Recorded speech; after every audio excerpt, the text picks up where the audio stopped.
Señor, queremos dar gracias por este día en que nos permites reunirnos en torno a ti, en torno a tu palabra. Suplicamos, Señor, que en esta hora nos asistas por medio de tu Espíritu.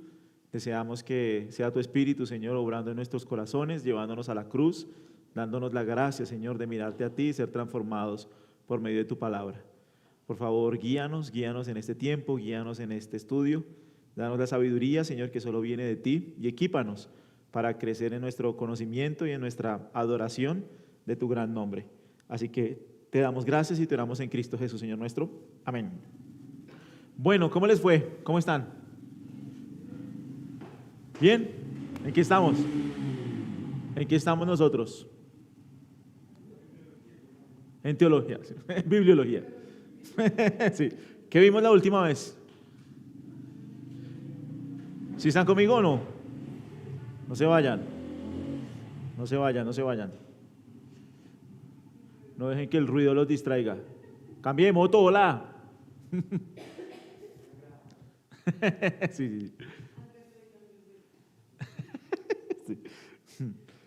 ¿Qué vimos la última vez? ¿Que se acuerdan?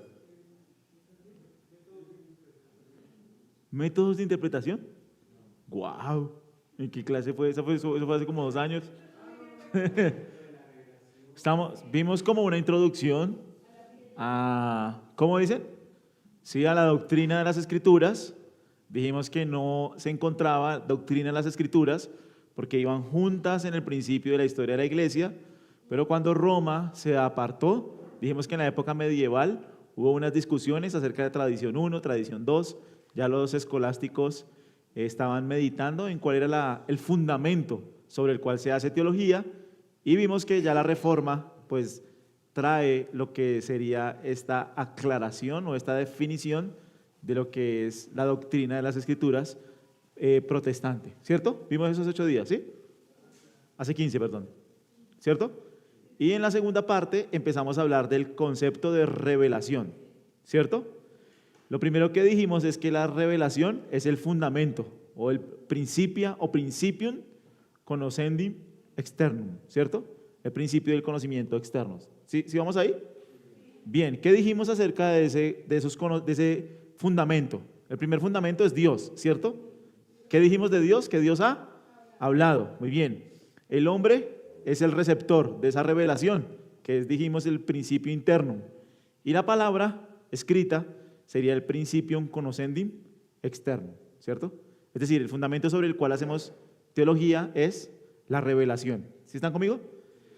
Entonces vimos que Dios es un Dios que habla y que Dios ha hablado y se ha manifestado en su palabra. ¿Listo? Después vimos que la revelación, el punto B, la revelación es el único medio necesario para conocer a Dios, ¿cierto? 1 Corintios 2, 11 y 12. Después vimos que el fundamento para la religión y la teología es la revelación. Y el último punto que vimos es que la revelación es externamente inverificable, ¿cierto? La revelación es externamente inverificable. Punto D. ¿Sí? ¿Sí están conmigo o no? ¿Más o menos? Si yo pregunto, la revelación como primer principio, dijimos, no puede ser verificada por una autoridad superior. ¿Por qué no? ¿Por qué la revelación no puede ser verificada por una autoridad superior? Muy bien, porque no hay. Porque sería como preguntar, ¿quién hizo a Dios? ¿Qué sentido tiene esa pregunta? Es ilógica. Preguntar si la Biblia tiene una autoridad superior es ilógico, no tiene sentido, ¿sí es claro? Por eso la revelación es externamente inverificable, ¿sí? Miren 1 Corintios 2:11, que ahí más o menos quedamos hace 8 días.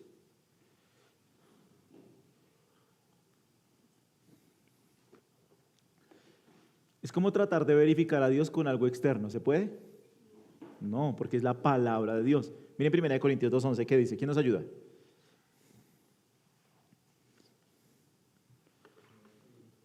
$2:11. ¿Sí? ¿Qué dice? Porque entre los hombres, ¿quién conoce los pensamientos de un hombre sino el espíritu del hombre que está en él? Sí, sí, sí, muy bien. Entonces los pensamientos de Dios solo pueden ser conocidos ¿por quién? Por su Espíritu, no por medios humanos externos. Porque la revelación no se puede, por así decirlo, darle una autoridad superior, porque entonces no sería la Biblia la autoridad superior y eso iría en contra. Es como si pusiéramos una autoridad sobre Dios mismo. ¿Sí es claro? ¿Sí es claro ese punto? Entonces la autoridad externa, el principio in externum, no es verificable, no es permisible. Buscar verificación más allá del testimonio de la palabra de Dios es impermitente, como pedirle a Dios una licencia para conducir. Es decir, ¿qué le pedimos a Dios? ¿Qué le podemos pedir a Dios? ¿Sí? No, nada. Muy bien, preguntas hasta ahí, preguntas, dudas, inquietudes. Entonces hemos dicho que la revelación es un fundamento o principio, ¿sí o no? Es el primero, es lo único que hemos visto. La revelación como fundamento.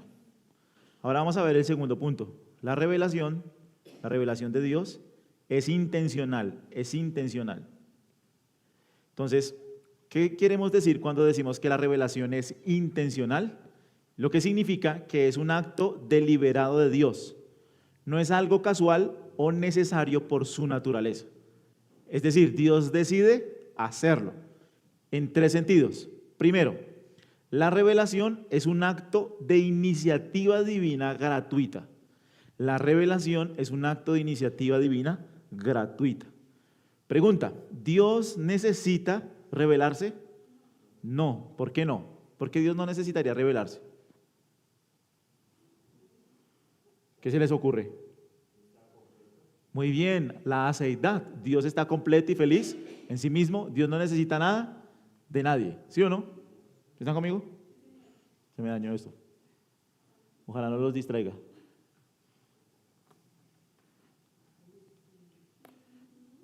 ¿Qué? Sí, pero no por voluntad propia. Es el Señor el que está guiando. ¿Qué? Muy bien. Entonces, ¿qué decimos cuando la revelación es intencional? ¿Que es una iniciativa de quién?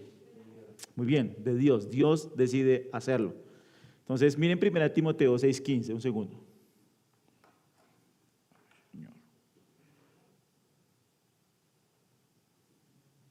¿Quién nos ayuda?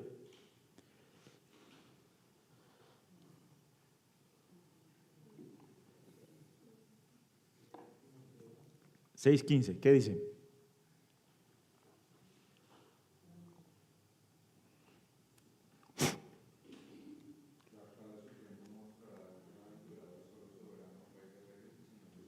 Muy bien, ¿cómo describe a nuestro Dios? ¿Como Él? Soberano. ¿En sus Biblias dice bienaventurado? ¿No dice? Sí, bienaventurado, único soberano, Rey de reyes, Señor de señores. Es decir, Dios en sí mismo está completo, bienaventurado, Él es único. No hay una necesidad interna en Dios para comunicarse con los seres humanos. Entonces, hay enseñanzas que sugieren que Dios necesitaba al hombre para ser feliz. De ninguna manera. Dios es completo en sí mismo. Él no necesita nada de nadie, ni no necesita nada de ninguna cosa, ¿vale? Entonces, aunque la revelación no era necesaria en un sentido absoluto, escuchen esto. Una vez que Dios eligió crear al mundo y al hombre, esta creación implicaba una revelación, ¿sí es claro? Una vez Dios elige crear, a la par Él está eligiendo ¿qué? Revelarse, ya sea revelación general o revelación especial. Entonces, la creación misma es un acto de revelación y la revelación natural o general establece el escenario para la revelación especial. Entonces, cuando Dios crea un mundo, que vamos a ver la revelación general, también es el escenario apropiado para que Dios muestre su revelación especial. ¿Listo? Entonces, en la Confesión Bautista, en el capítulo 4, párrafo 1, dice que le agradó a Dios, el Padre, el Hijo y el Espíritu Santo, para la manifestación de la gloria de su poder eterno, sabiduría y bondad, crear el mundo. Por tanto, la elección libre de crear fue también una elección libre de revelarse. ¿Listo? ¿Sí es claro? Entonces, cuando decimos que es intencional, ¿qué queremos decir? Dios ha decidido revelarse. Muy bien. Preguntas ahí. ¿Qué deberíamos hacer nosotros con eso? Dar gracias. Escuchaba a alguien dando una introducción a una clase de bibliología. Decía que el hombre siempre ha tenido curiosidad por oír una voz externa, la voz de un extraterrestre, la voz de alguna voz en el mundo que le hable desde afuera. Y no se ha percibido, el hombre incrédulo, de que el Dios eterno, el creador, el trascendente se ha revelado y se ha comunicado, ¿no? Entonces, muy bien, primero, ¿cuál es el primer punto? La revelación es intencional y decimos que es un acto de iniciativa divina. Segundo, la revelación es el medio esencial para la gloria de Dios. La revelación es el medio esencial para la gloria de Dios. Que Dios tenga la intención de revelarse se deriva de su supremacía divina o su soberanía. Ningún otro motivo sería adecuado para el Dios Altísimo sino su propia gloria. Entonces, Dios, ¿para qué se reveló en la creación y en las Escrituras? Para su gloria, para manifestar su gloria. ¿Listo? Entonces, la creación fue diseñada para la revelación y como lo dice la confesión, ¿vale?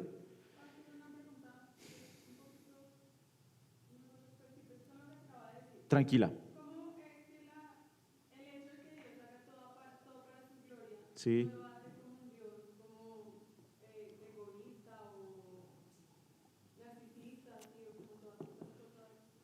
Porque, sí, por diseño nosotros fuimos creados para Él y nuestro Dios es el sumo bien, es como lo dice Santiago, toda dádiva y todo don perfecto, todo lo bueno es Él.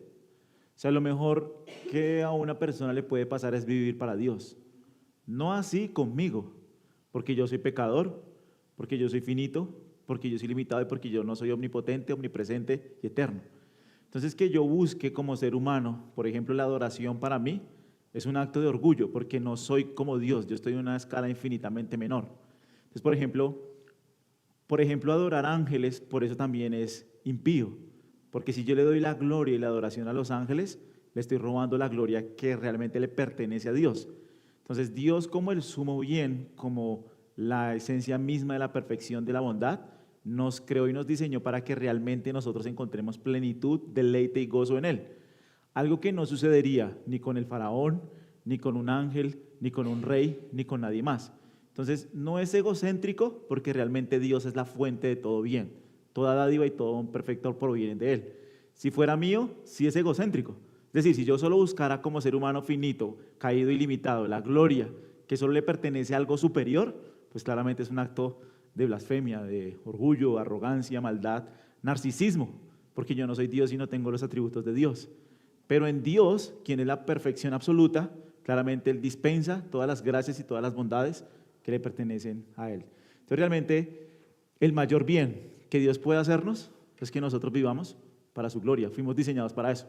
Entonces que yo lo busque fuera de Él, por eso, o cualquiera que lo busca fuera de Él, en ese sentido sí es narcisista, egoísta, porque no tienen las capacidades, el poder, la sabiduría y el señorío para dispensar sus bondades. No somos fuente, no somos origen, no somos nada. En cambio Dios, quien es el origen, la fuente y la perfección de todas las cosas, por eso lo debido es darle la gloria a Él. ¿Preguntas? ¿Sí? ¿Más o menos? ¿Sí quedó claro? ¿Sí? Bien, entonces, el principal motivo por el que Dios se revela, ¿cuál es? Porque Él tiene la intención de revelarse, para su gloria. La revelación no es principalmente para la salvación, ni centrado en el hombre, sino es centrado en Dios y en su gloria. Por eso toda interacción con la palabra de Dios que debería producir en nosotros. Si Dios se ha revelado para su propia gloria, la interacción con la Biblia que debería hacer con nosotros, llevarnos ¿a dónde? A la adoración, a la humildad. Si a mí el conocimiento teológico me está separando de Dios, de la obediencia, del amor, de la gratitud, de ver mi orgullo, de ver mi pecado, de ver a Cristo, es decir, si este ejercicio no produce adoración, pues tristemente no estoy cumpliendo el propósito para el cual Dios se ha revelado. Entonces la revelación no es hacernos a nosotros más orgullosos, jactanciosos, altivos, soberbios, sino el propósito de la revelación es rendirnos en adoración y en humildad delante de Él. ¿Sí es claro? Amén.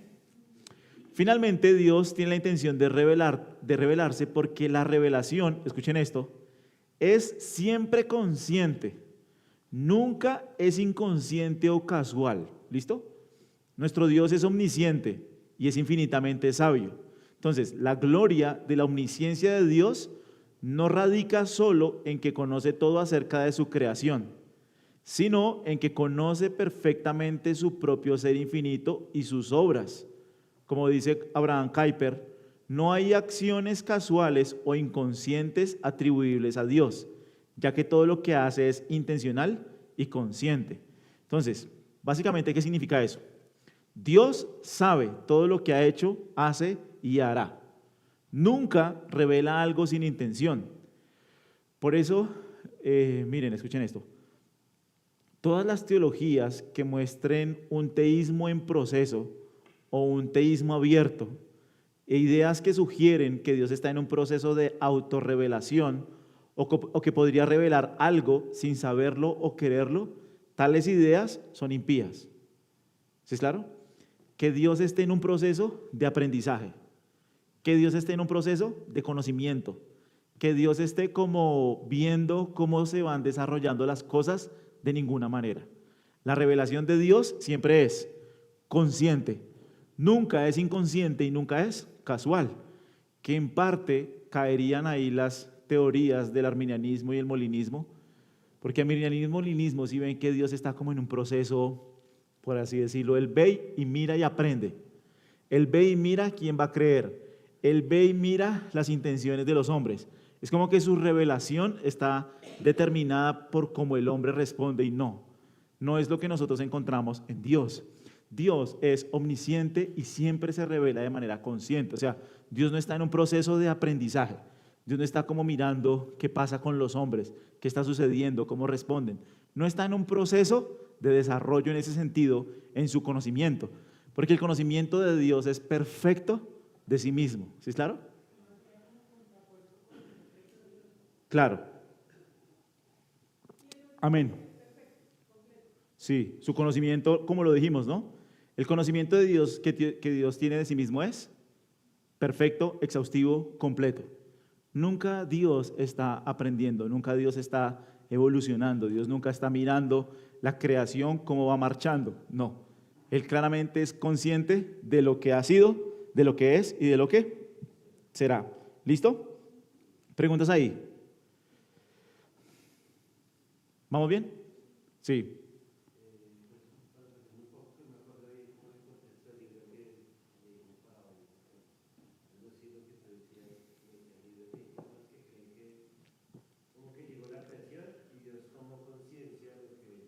Exacto. Así es. No. Pero sí es muy común hoy en día escucharlo. En las iglesias cristianas que son más liberales y abiertas, ese es un concepto muy predominante, donde Dios no tiene, por así decirlo, el control del ayer, de hoy y del mañana, es decir, en su omnisciencia, sino que Él como que está, algunos lo presentan como que Dios tiene muchos caminos y de esos múltiples caminos Dios sabe que va a suceder alguno, pero a ciencia cierta no se sabe cuál sucederá. ¿Sí me entiendes? Es como que yo soy Dios y yo sé qué pasa en el camino A, B, C, D y E, que tú puedes tomar. Y en esa idea de pensamiento, Dios conoce todos los finales, pero no conoce cuál es el final. ¿Sí me entiende? Es como que no sabe realmente cuál es el final. ¿Sí, claro? O sea, que Él dice que sepa todos, pero que no se sepa cuál es el final. Es como realmente está negando Isaías, donde se dice que Él sabe el fin desde el principio y desde la antigüedad, lo que no ha sido hecho. ¿Sí? Sí. Sí. Aunque claramente que estas iglesias tienen la facultad de maquillar que sí es omnisciente, pero en realidad no es omnisciente. ¿Sí? ¿Preguntas ahí?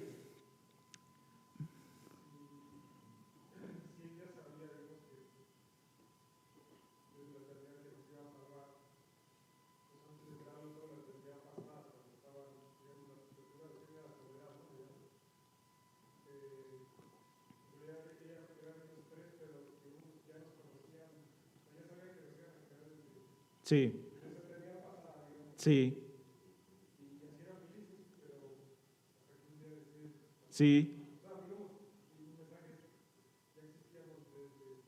desde antes de la fundación del mundo, Efesios 1. Sí, sí, sí. Digamos que ya entrar en la mente divina, que es un poco más de teología propia, entrar en la mente divina de cómo Dios elabora sus cadenas de pensamiento, pues es completamente un misterio, ¿no? Porque Dios no aprende, porque Dios no está como desarrollando cadenas de pensamiento. Él, sí, Él sabe exhaustiva y perfectamente todas las cosas. Entonces un poco como entrar en ese terreno, pero creo que es más otra clase, esa es otra clase. ¿Cuál es? Miren Deuteronomio 29:29. Las cosas secretas y ocultas pertenecen ¿a quién? A nuestro Dios. Más las reveladas son ¿para quién? Para nosotros. Entonces miren, que Dios haya tenido la intención de revelarse y que esta haya sido su revelación, debería guardarnos a nosotros de querer saber más allá de lo que Dios ha revelado. ¿Sí es claro? Eso lo llamaríamos una curiosidad presuntuosa. Pregunta, ¿la conversación de Nicodemo con Jesús tuvo más palabras que las que están escritas en la Biblia? ¿Qué creen? Que no hablaron sino solo eso. ¿Qué? Claro, no, yo creo que hubo más conversación, más interacciones, pero las registradas están específicamente ¿para qué? Para mi salvación, para mi santificación, para mi crecimiento, y es lo que Dios ha querido dejarnos. Tener curiosidad, el problema de muchas veces es eso. Muchas veces hay más curiosidad por lo que no está escrito que por lo que está escrito. Entonces dice Deuteronomio, Dios se ha revelado, ha sido intencional en hacerlo. ¿Nosotros qué deberíamos ser? Pues buscar esa revelación que Dios ha decidido plasmar en su palabra. No ocuparnos tanto de lo que no dice, sino centrarnos más en lo que dice. A veces hay más curiosidad en lo que no dice la Biblia que en lo que sí dice. ¿Sí es claro? Entonces un poco con la revelación de Dios. Bien, bien. Preguntas allí. ¿Tiene alguna pregunta, inquietud? Sí.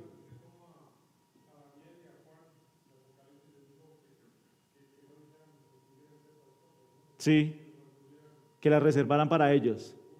Así es. Entonces, en ese sentido, por eso esta revelación es única, porque fue la revelación que Dios preservó para que nosotros pudiéramos crecer en santificación y pudiéramos crecer, las personas pudieran ser salvas. ¿Sí? Bien, entonces hemos dicho la revelación como fundamento. 2, la revelación es intencional. Y 3, ¿qué habrá sido?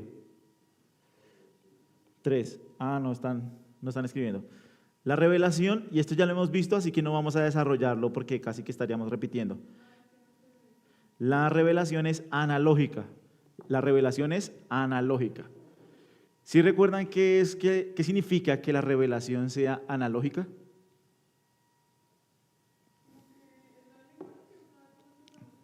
Muy bien, Dios se ha comunicado ha creado un lenguaje adecuado para cumplir los propósitos específicos que Dios quiere que tenga esa comunicación y esa revelación. ¿Listo? Ahí no vamos a seguir desarrollando más porque eso ya lo hemos visto. No sé si de pronto van teniendo preguntas, dudas e inquietudes. ¿Todo claro? ¿Sí? Muy bien, vamos a abrir un momentico. Ustedes tienen ahí la confesión de fe, el capítulo 1. Entonces, hace 8 días nosotros dijimos que la mejor articulación que hay en el protestantismo acerca de la revelación se encuentra en lo que serían las confesiones del siglo de 1689, 1644, la de Westminster del siglo XVII. Y vamos a mirar, vamos a trabajar un poquito con la confesión y vamos a mirar un momentico el capítulo 1. Miren el capítulo 1, en el parágrafo 1. Dice así: las Sagradas Escrituras constituyen la única regla suficiente, segura e infalible de todo conocimiento. Entonces, nuestro desarrollo de las Escrituras va a ir en dos puntos. Lo primero que hacen los escolásticos reformados o los que hicieron la confesión es mostrar la necesidad de las Escrituras. ¿Sí, claro? ¿Qué es lo que nosotros vamos a tratar de hacer en esta clase? ¿Por qué las Escrituras son necesarias?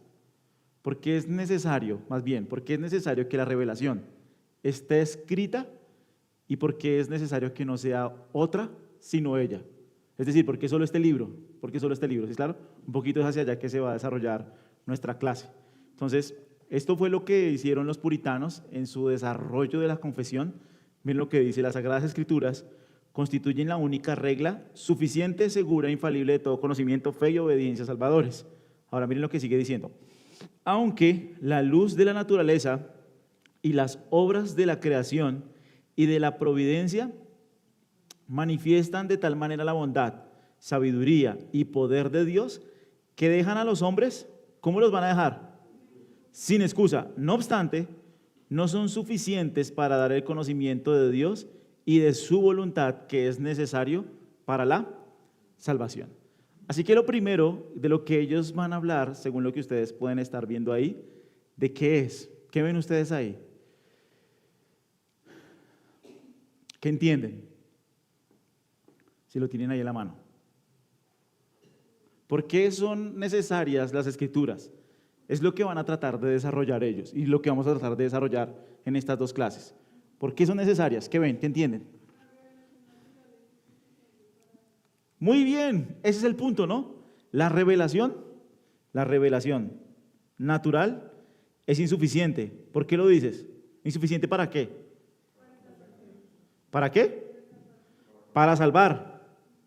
Pero no son insuficientes ¿para qué? Salvación. Entonces, son insuficientes en un sentido salvador, pero son suficientes en otro sentido. ¿En qué sentido serían suficientes? ¿Suficientes para qué? Para dejarlos, miren las palabras que usan ahí, ¿para dejarlos qué? Sin excusa. ¿Sí, claro? Entonces me prendo aquí que, a ver si se puede. Listo.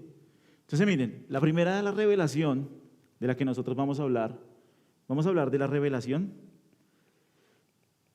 general. Entonces, habiendo visto que la revelación es un fundamento, que la revelación es intencional y que la revelación es analógica, vamos a entrar en el desarrollo de lo que significa la revelación general. ¿Qué queremos decir cuando hablamos de revelación general? ¿Listo? Entonces, miren, abran sus Biblias en el Salmo 19. Salmo 19. ¿Quién nos ayuda a leerlo? Salmo 19.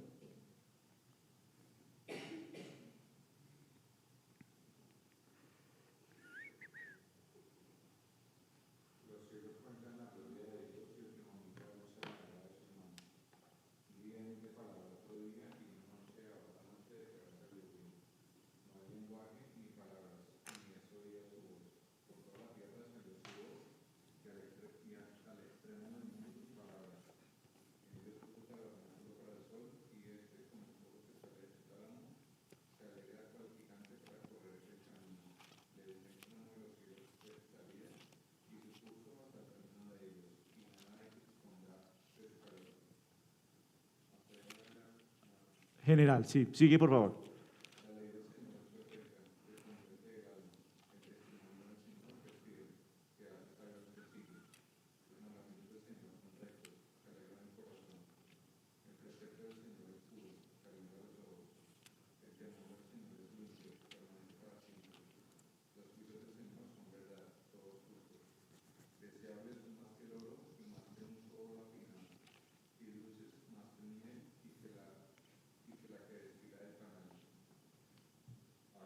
Sigue, por favor, hasta el 14.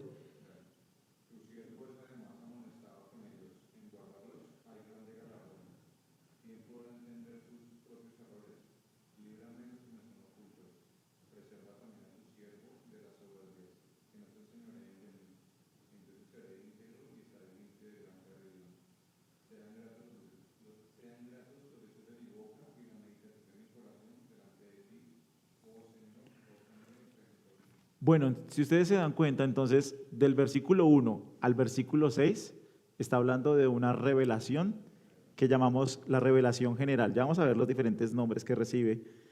Y del versículo 7 al versículo 14, está hablando de la revelación escrita. Si uno lo mira, ahí hay un cambio y una transición. De hecho, normalmente en las Biblias, si ustedes lo tienen allí, entre el versículo 6 y el versículo 7 hay un espacio. No sé si ustedes lo ven. Entonces, digamos que es una división clara en el texto. Y los primeros 6 versículos, ¿la fuente cuál es? La fuente es la creación de Dios. Entonces, por ejemplo, miren el versículo 1. ¿Cuál es la fuente? Los cielos. Después habla del firmamento. Después habla de un día y después habla de la noche. Después en el versículo 4 habla de toda la tierra. Y también el versículo 4 habla hasta los confines del mundo, sus palabras. Está hablando del sol, que claramente el sol sale en todo lugar. Miren el versículo 6, de un extremo de los cielos es su salida. Si nosotros nos damos cuenta del versículo 1 al versículo 6, la fuente es la creación de Dios, cielos, firmamento, día, noche. Pero miren el versículo 7, en el versículo 7 al 14 hay un cambio. Aquí la fuente ya no es la creación, sino que del versículo 7 al 14 la fuente ¿cuál es? La palabra escrita, la ley del Señor, el testimonio del Señor, los preceptos del Señor, el mandamiento del Señor. Entonces, primero, hay un análisis comparativo aquí. La fuente, primero es la creación y en el segundo es, la fuente es la ley escrita de Dios. El contenido de la primera revelación, ¿cuál es? La gloria de Dios como creador. Y el nombre que utiliza, si ustedes se dan cuenta, miren en el versículo 19:1, ahí dice, los cielos proclaman la gloria ¿de quién? De Dios, pero en el original es Elohim, de Elohim. Elohim es como el lenguaje universal de Dios. Los cielos cuentan la gloria de Dios, pero en el 7 ya no se habla de Dios Elohim, sino que si ustedes lo miran en la Reina Valera del 60, de aquí en adelante solo se habla de ¿qué? De Jehová o del Señor. Jehová es el nombre del Dios del pacto. Entonces cuando Dios se revela a su pueblo y tiene una relación de pacto con él, ¿quién dice Dios? Yo soy el que soy. Entonces del 1 al 6 es Elohim y del 7 al 14 es Yahvé, Jehová, quien se está revelando, quien se está manifestando. El alcance. ¿Cuál es el alcance de la revelación general del versículo 1 al versículo 6? ¿Cuál es el alcance? ¿Hasta dónde llega esa revelación? Toda la tierra, lo dice ahí, ¿no? De un extremo al otro extremo, ¿qué dice? Dios se ha revelado. ¿Cuál es el alcance del 7 al 14?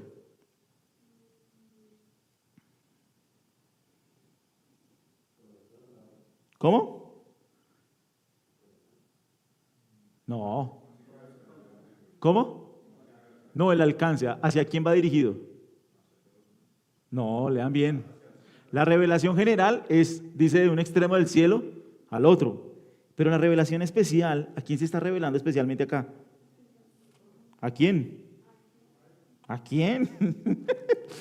Claro, a su pueblo, a su pueblo del pacto. Miren el 11. Además, ¿cómo se ve él? ¿Como tú? Tu siervo en el 11. Guarda también a quién? A tu siervo. Sean gratas en el 14 las palabras de mi boca y la meditación de mi corazón delante de ti, como tú, siervo, mi redentor. De hecho, en el versículo 11, creo que es en el 11 donde dice mi redentor, o en el 14. 14, claro. ¿A quién redimió Dios? A su pueblo, ¿sí, claro? Entonces, del 1 al 6, su lenguaje es universal. Pero el 7 al 14 ya es un lenguaje de ¿qué? De pacto, una revelación especial.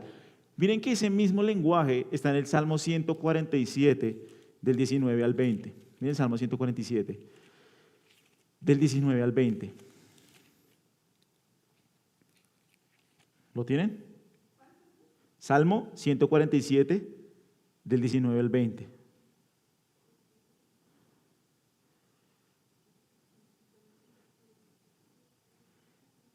¿A quién declara Dios su palabra? ¿Sí ven? Dios, ¿qué hace? Declara su palabra ¿a quién? A Jacob. Y sus estatutos y sus ordenanzas ¿a quién los declaró?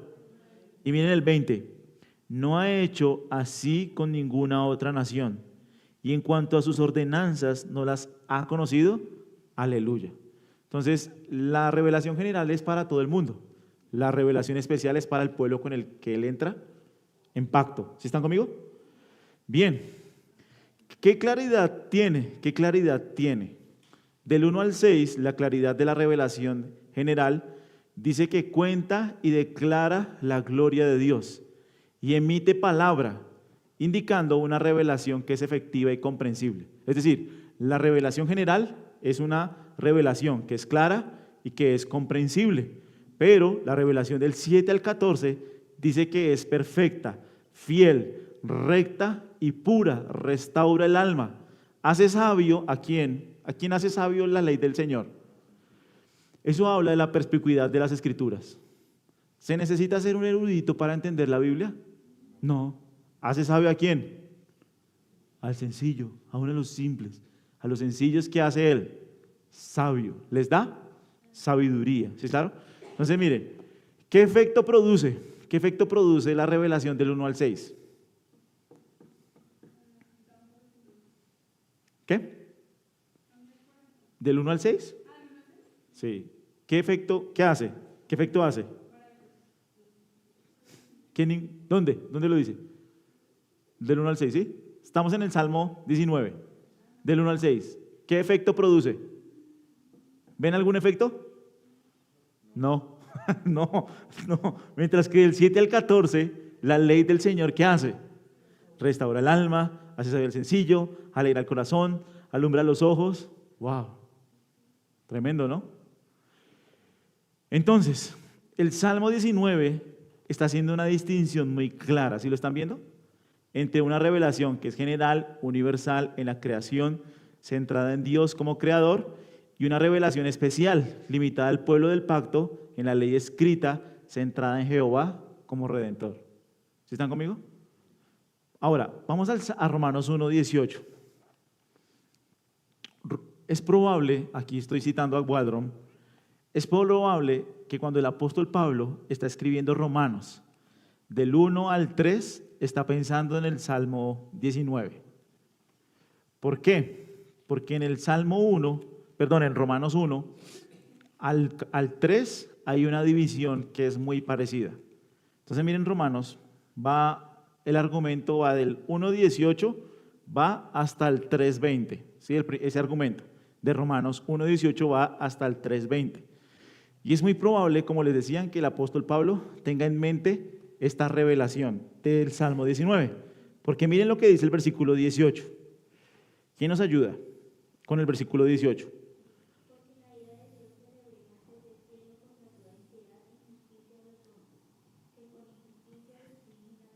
¿Qué revelación es esa? General. ¿Por qué lo dices? Contra toda impiedad e injusticia ¿de quiénes? De los hombres. Y esta va hasta el 2:16. Miren el 2:16. Entonces probablemente del 1:18 al 2:16 es la revelación general. ¿Cómo termina ese argumento en el 2:16? El día en que según mi evangelio Dios juzgará los secretos de los hombres mediante Cristo Jesús. Ahora aquí en el 17 hay un cambio. Miren lo que dice. Pero si tú, que llevas el nombre de qué, aquí ya va a hablar de qué revelación, de la especial, porque ¿quiénes tenían la revelación especial? Los judíos. Y va hasta el 3:8. Miren el 3:8. ¿Y por qué no decir, como se nos calumnia y como algunos afirman que nosotros decimos, hagamos el mal para que venga el bien? La condenación de los tales es justa. Entonces miren, Romanos 1, del versículo 18 hasta el 2:16, probablemente habla de revelación general. Y 2:17 al 3:8 habla de una revelación especial. Romanos 3, del 9 al 20, ya al final, concluye que judíos y gentiles están bajo pecado. Entonces miren el argumento, miren el 1:16. ¿Cuál es el argumento del apóstol Pablo en general? ¿A quién le va a hablar? Miren el 1:16, ¿quién nos ayuda?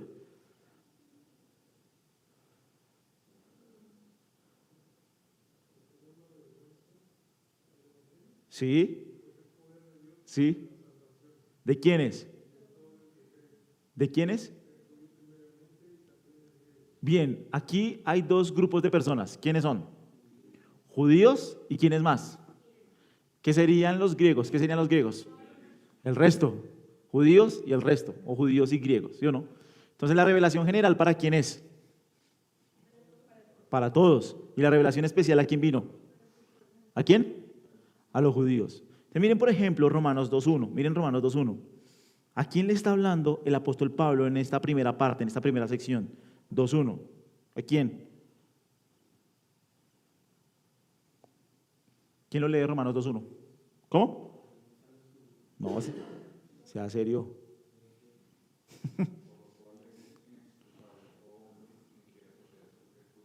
¿A quién le habla? A quien quiere que seas tú, ¿sí? Es como que del 1.18 al 2.16, la audiencia, ¿quién es? Cualquiera, toda persona, los que se han revelado. Ya vamos a hablar un poquito de la conciencia, que ese es un tema que va a ser muy bueno y necesario. Pero pareciera que el apóstol Pablo está utilizando la misma estructura. Revelación general y revelación ¿qué? Especial, especial. En cambio, en el 2.17 ya hay una marca específica. Miren el 2.17 nuevamente.